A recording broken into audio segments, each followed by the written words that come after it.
Hey friends, welcome back to the Bald Booktuber. My name is Scott. Today is January 3rd, so it is day 3 of the 31 videos in 31 days challenge. I have held off on this video long enough, so let's do my top 10 reads of 2022.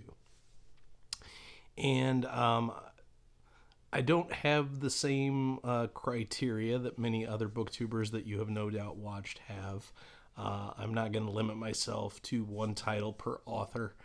I'm not going to differentiate between whether it's a novel and novella. I'm just going to talk about my favorite stuff that I read. So uh, if that's upsetting to you, I'm sorry. Put something in the comments, but that's all right. We're gonna do it my way because it's my channel. So I did earlier this year publish a video about my top 10 reads of the first half. You can check that out if you want to. Doubtless, some of those titles from the first half will bleed on to this list as well. That's just the way it goes. H2 was a very good reading half as well, though it was cluttered up by a lot of rereading. And I guess that is another rule that I'll have. I'm not going to put rereads on here. So, all right, enough of the housekeeping out of the way. Let's get to the list itself. So, coming in at number 10, we have the first book that I read this year, and that is The Dragonbone Chair. This is book 1 of Memory, Sorrow, and Thorn by Tad Williams. This was my first Tad Williams, and it has really, really stuck with me. I really enjoyed this book. Got to meet some characters that will probably be all-time favorites for me, Benebek being one of them, certainly. I did like Simon, and seeing him kind of grow as a protagonist, as our main character, that was good as well. I've fallen off the series a little bit since then. Stone of Farewell I thought was good, but a step back. And I haven't read To Green Angel Tower yet. I kind of started it and then kind of hit a point where I wanted to read other stuff this year. So no fault with that book. I will get back to it because I do truly want this to be a series that is fondly remembered for me. So I will get back to it, but in any sense. At the very least, that first book is one of my favorite first books in a fantasy series, which is saying a lot. The narration is done by Andrew Wincott and done brilliantly. He was very, very good. All right, number 9, my queen, the queen of fantasy herself, Robin Hobb. I read all of Realm of the Elderlings in 2021. Look back very fondly on that journey. I'm rereading it I started the reread in 2022 and now into 2023. But I did read something for the first time from her in 2022 that was wonderful to me, and again does make obviously my top 10. And that is the novella The Willful Princess and the Piebald Prince. This takes place, I think it's about 100 years prior to the events of Assassin's Apprentice. I could be wrong on that exact time frame, but we see quite clearly some of the reasons why the wit beast magic is despised so fully by so many people, and why Burrich is always telling Fitz not to use it, etc., etc. I won't go into too many spoilers, but I read it, of course, after the entirety. Another good place to read it is right between Live Ship Traders and Tawny Man, because it can help with understanding some of the groups and some of the concepts in Tawny Man. So highly recommend. You can get it done in 1 or 2 sittings while you're reading it. Super quick, super simple. But it features the lovely writing and the wonderful world building of my queen. Number 8, this is going to be The Queen of Bedlam. This is book 2 in the excellent Matthew Corbett series by my guy, Robert McCammon, one of my favorite authors. And I'd read nothing up until 2021. Right at the very end of 2021, I read Swan Song and Boy's Life and decided I need to read more of this guy's stuff. I love his writing. I love his character work. I love everything about what he does. And I decided this was going to be the series that I tackled, and I'm so happy that I did. Just as easily on this list could have been Speaks the Nightbird, which is book 1, could have been Mr. Slaughter, which is book 2, could have been Providence Rider, which is book 4, could have been Freedom of the Mask, which is book 6. River of Souls I liked, but not as much as the others. But you can just see, I really, really have loved going through this series so far. So I would highly encourage it, either to anyone that is a fan of Robert McCammon's work himself and you want to read more, or if you're into historical fiction and you're interested in that period and kind of the pre-revolutionary war period in the United States, pre-United States. I do have a dedicated review of book 1, Speaks the Nightbird, so if you want to check that out on the channel, you can. Number 7. And that is The Lonesome Crown by Brian Lee Durfee. This is the final volume in the excellent 5 Warrior Angels series. I started reading this series in 2021. I really loved the first book, The Forgetting Moon. I loved The Blackest Heart even more. It was one of my favorites that year. And I have loved this one the most of the 3. So this was one of my very, very most anticipated books for a couple of years now, and it did come out on November 29th. It did take me a while. It took me about a month to read it, in between other things. That's not a fault with this book. That's a fault with splitting time with Robin Hobb rereads. So I didn't have as much time to dedicate to this fully as I otherwise would have. Another thing that kind of hurt for me was that the audio wasn't ready in time. The series is narrated by the excellent Tim Gerard Reynolds. He's one of my top 3 favorite narrators of all time. And due to other commitments, he's not able to get that audiobook out until middle of next year. So, or now middle of this year, 2023. So, so that wasn't exactly what I wanted, but I did love this book. Let's talk about the book. I'm just rambling. So some of the paths and arcs of the characters were completely there's no way unpredictable, I guess. There's no way I personally could have predicted them. In talking to others, they didn't predict where things were going either. So in this case, I don't think it's just a fault with me, but this series will take you on a journey. That is for certain. It is the very best look at religion in fantasy fiction that I have personally seen. And I've read a lot of fantasy fiction, and a lot of it contains in-world religion. This is the best.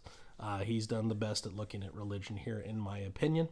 I also love the prophecy elements of this story. I also really, really like the characters.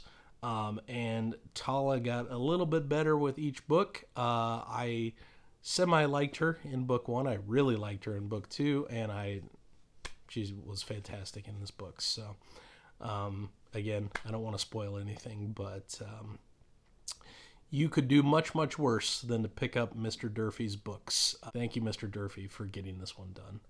It is awesome. Number 7. Number 6 was, I can't believe a first-time read, but it was Stephen King's The Shining. And I talked about this earlier in the year, but this was a novel that absolutely horrified me, and I didn't know really what it meant to be scared by a book, and then I read this one, and it was just chilling, and easily the best horror book that I've read, like dedicated horror, because I wouldn't count things like The Stand as dedicated horror necessarily, or It. I think those have enough elements of fantasy and other things in them, but this was just straight horror, wall to wall, and the best haunted house tale that I have personally seen done. I had watched the Jack Nicklaus adaptation. Nicholson.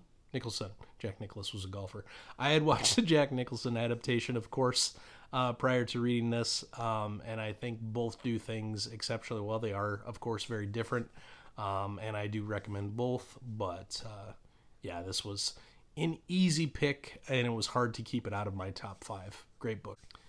All right, now we get to again a new author to me, someone that I read five books from this year and loved all of them. And This author wasn't necessarily that much on my radar prior to this year. I knew others had read his stuff and really enjoyed it. Madison had raved, but it never felt like something that would be my thing, and it is 100% my thing. On the live stream the other day, my sister asked what she should read, and I didn't think to recommend this author, and I should have. And that author is Frederick Bachman. And the number five slot here is A Man Called Uva, which was the first thing that I read from him. There are adaptations of this book. I think on Prime right now I can watch, and I haven't yet, the Swedish adaptation movie of this book. And then in a few days, A Man Called Otto, which is the Americanized version that stars my boy Tom Hanks, comes out very, very soon. So I'm looking forward to that. This book, the main character, Uva, reminds me so much of my maternal grandfather. It is crazy. My maternal grandfather, thankfully, was not suicidal and wanting to hurt himself and that kind of stuff. Spoiler alert. But that's, you learn that early on in the story. But pretty much everything else. He reminds me very much of my Grampy and good memories there. So R.I.P. Grampy, love you, buddy. But yeah, this main character, you kind of follow his exploits, and on paper, it doesn't feel like a story that would be my thing, but it 100% is. It's literally just a character story. I've seen it classified in different ways. Psychological fiction is one of the things that I've seen it classified as. I don't really know how to classify it, so I'll just call it general fiction. But now I just want to read everything that Bachman writes. I also really loved Anxious People. That was another standalone of his that I read during the year. It doesn't make this list, but it's sort of an honorable mention. But Bachman's writing is exquisite. I don't know how much is or isn't lost in translation, because he wrote everything in Swedish and that's all been translated, but it's spectacular. The narration is done by J.K. Simmons, the actor, and he does a fantastic job. Can't recommend that audiobook enough. That brings us to number 4, and it's another Bachman, and this is The Winners. This is book 3 of the Beartown trilogy. And realistically, I could have chosen either Beartown, Us Against You, or The Winners in this slot. Any one of the three. I adored that series from page to page. I read Beartown and Us Against You, kind of blitzed through them so that I could get to The Winners on release day. And I just had an outstanding time with that entire trilogy. Some of the best characters I have seen fleshed out. It is about a small town called Beartown, and its rivalry that is none so friendly to the neighboring town Hed. They're, kind of podunk Swedish towns, and they really don't have much besides hockey. I grew up in a small town, and there were elements of the whole everybody knows what everybody else is doing and that kind of stuff. I really loved all of it. It's at its core a hockey story, but it's so much more than that, and that's just sort of the backdrop for what the series is about. I have never been more upset reading a book than I was reading Beartown, the original. That's the most upset I've ever been at a book, and I think that speaks to just how well Bachman writes emotion. I won't go too much into the details, but I will give just a small summary of the plot just so you have an idea of what it's about. But essentially, we have Kevin, who is the star player for Beartown, and he is with this girl, Mia, and everything is sort of consensual at first until it's not. and she tells him no, and he goes ahead anyway. And a lot of that book is just people either trying to cover for Kevin or make excuses for him so that he can play in the big game. And that's why it's so infuriating to me. Any violence against women, I'm obviously very against. Sexual violence, of course, is the worst of it, and there is a lot of that in the book and in the series. So a potential trigger warning for those that are triggered by such a thing. But yeah, it's fantastic. Benji, who starts as Kevin's best friend and kind of moves on from there, is my favorite character and the star of the series, in my opinion. I love Benji. One of my favorite characters that I read during the year. All right, that takes us to our top three. And our top three is pretty interesting. So we're going to start with,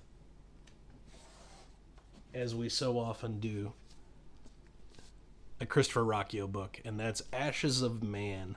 So this is book 5, and it was just published in December. I read the advanced reader copy earlier than that. I think I read it in either October or November. Maybe I bled over between the 2 months. But it's hard to go too much into detail about what it's about, book 5 of a series. But I will say it introduces a new character that's one of my favorite characters in the series, which I think takes a lot of writing talent. Because typically I've got my cast the way I want it, and new characters, it's hard to get me invested, but he 100% does in this case. There's also a lot of the Emperor in this, and I think the Emperor is a fascinating character. So his interactions with Hadrian are quite good.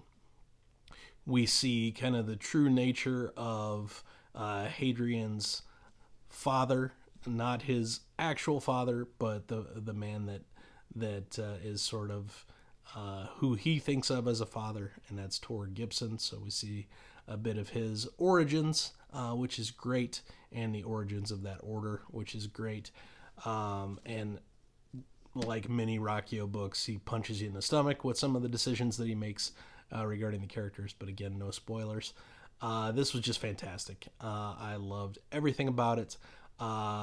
There are some folks that didn't enjoy it as much because it's a little bit slower, but I would argue that we needed that after Kingdoms of Death, and I can't say enough about this book. Keep doing the thing there, Rocchio. Whatever it is you do that keeps me hooked on your books, keep doing it. Sun Eater is spectacular.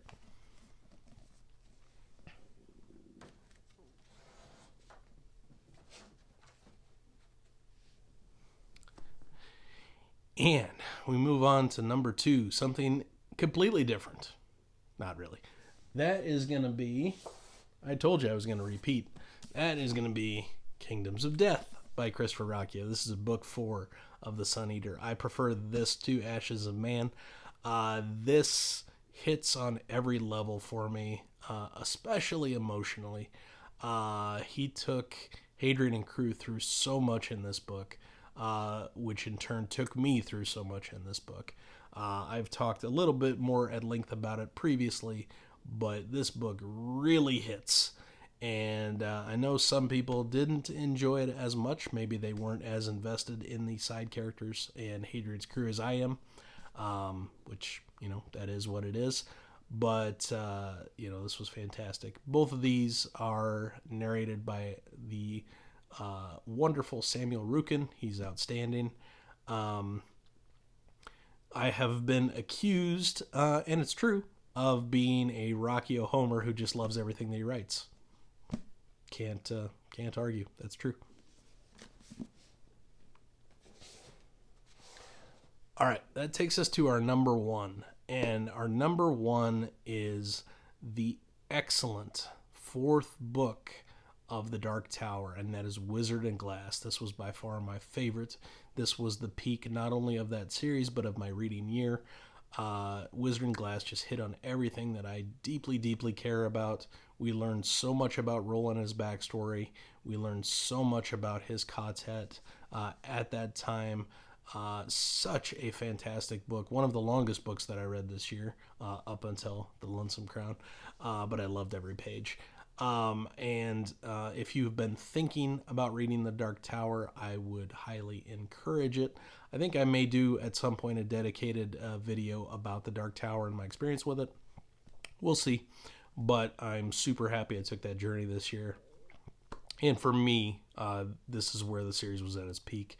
I really, really loved Drawing of the Three, which was book 2, and The Wastelands, which was book 3, a lot, and assumed one of those two would be my favorite of the series, but no, Wizarding Glass definitely, far and away, is my favorite of that series. I really, really enjoyed it.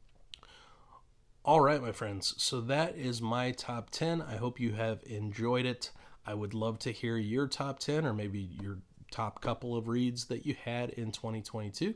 Sorry this is late getting to you, but I did want to make sure that I finished everything that I read in December, and I was kind of still working on Lonesome Crown up until the very end there. So I knew it would be on here, just didn't know where. So this has been fun, and I hope to hear from all of you. But until next time, publication order always, my